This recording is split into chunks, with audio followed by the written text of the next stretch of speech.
Hi fans de manga, on se retrouve pour une nouvelle vidéo. Parce que là, je suis scandalisé. Mais quand je dis scandalisé, c'est vraiment littéralement scandalisé. J'ai attendu des jours, des jours et des jours pour enfin regarder Super Dragon Ball Heroes.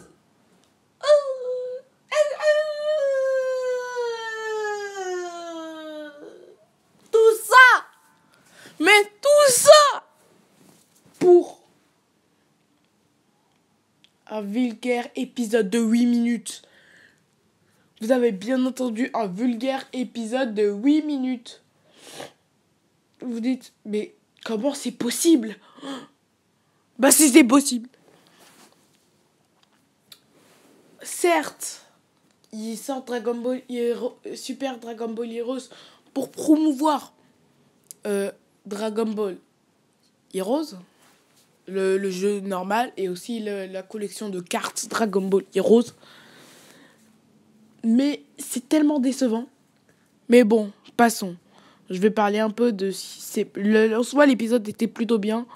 Mais c'est une douille de 8 minutes. Ça m'a douillé. Mais bon, je dois vous en parler. Alors, d'abord, je vais parler du fait que... on est dans la situation initiale. On voit Goku et Vegeta s'entraînant avec Whis. Et là... quelqu'un, j'ai oublié, c'est May vient leur prévenir que Trunks a disparu. Et Fu, qui est un vrai carotteur, leur a dit qu'il est dans la planète prison. Cette planète prison que Fu a créée lui-même. Et en fait, dans cette planète prison, ils vont rencontrer un deuxième Goku. Ce Goku, c'est un voyageur temporel galactique ou un truc du genre. C'est comme à peu près dans Dragon Ball Heroes, parce que quand même je connais un minimum Dragon Ball Heroes. Certes, je ne l'ai pas en soi, vu que le jeu vidéo est disponible qu'au Japon, ni le jeu de cartes. Même si ça a l'air très bien, le jeu de cartes, c'est un peu comme Dokkan Battle, mais sauf en version, en version Dragon Ball Heroes.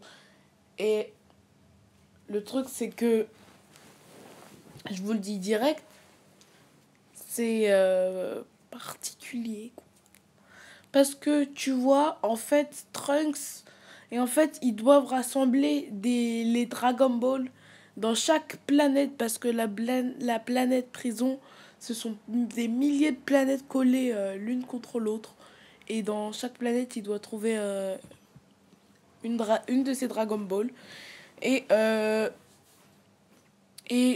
le Goku du passé, le voyageur temporel, avait déjà une de ces Dragon Ball. Et ce Goku-là peut se transformer en SSJ4. Alors, on a eu un mini combat SSJ4 contre SSJ Blue. Bien sûr, je ferai des toutes petites théories parce que ça, en soi, ça m'a hyper scandalisé sur ce truc. Ça m'a scandalisé à un point, c'était choquant, quoi. J'étais choquée. Mais vraiment, quand je dis choquée, c'est vraiment choqué. Alors, ça m'a scandalisé que ça dure 8 minutes. Jamais, jamais de la vie Dragon Ball aurait fait ça à la base. Jamais de la vie Akira Toriyama aurait accepté ce genre de choses. Tout ça à cause de la période Dragon Ball Super, ça a tout gâché. Mais tout gâché. C'est scandaleux. Mais bon, continuons. J'espère que les prochains épisodes dureront, genre, comme d'habitude, entre 20 minutes et 25 minutes. Ou 19 minutes. Parce que genre j'ai cherché des épisodes, je me suis dit ça peut pas être possible que ça soit le truc de 8 minutes. Et bah si, c'est bien sûr le truc de 8 minutes. Genre j'avais même trouvé un truc chelou genre de 12 minutes, genre c'était, je crois que c'était un truc de fan où on voyait Bardock être vivant après la destruction de la planète Vegeta. Mais bon, c'était hyper chelou. Et voilà. Vraiment, je vais pas en dire plus, à part que tu vois quand Trunks, on le voit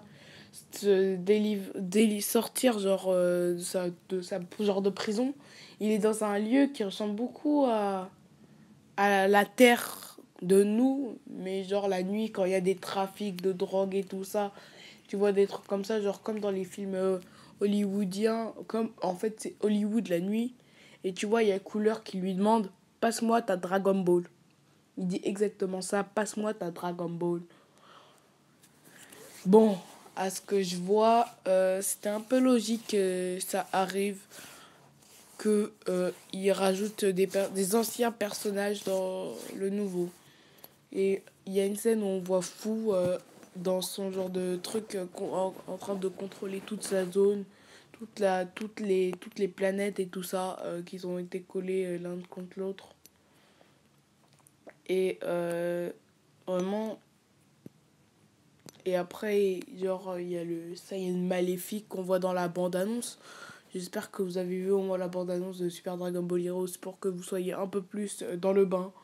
On voit genre le Saiyan maléfique en camisole et avec la bouche bloquée et méga gambette.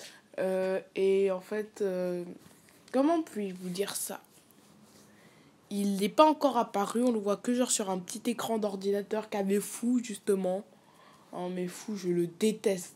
Rien qu'en un seul épisode, j'ai appris à le détester en 3 secondes. 3 secondes chrono. J'ai bien calculé 3 secondes chrono. Je l'ai détesté en 3 secondes chrono. Dès que, à partir du moment où il y avait le deuxième Goku et qui souriait parce que le deuxième Goku avait attaqué le premier Goku, je me suis dit, je le sens mal ce Fou et tout ça. J'avais bien raison. Alors, bon, maintenant je vais parler de mon avis. J'ai été scandalisé, répugné, ça m'a dégoûté, tout ce que vous voulez. Je préfère même pas en parler. C'est ignoble de faire ce genre de choses. C'est ignoble. Vraiment, ça m'a dégoûté, quoi. Genre, je me suis dit, ouais, ça va être trop bien. Genre, j'étais tellement hypé avec ce Saiyan maléfique, avec son aura chelou. Comme un peu dans Dragon Ball Legend, quand Raditz, il a son aura démoniaque spectrale. Mais au final, j'étais tellement déçu. Bon, normalement, la prochaine vidéo, elle sera un peu moins profanateuse. Je crois que ce sera une vidéo gros manga. Mais ça dépend de mon humeur. J'espère que cette vidéo vous a plu. Et je vous dis bye bye. Et n'hésitez pas à vous abonner.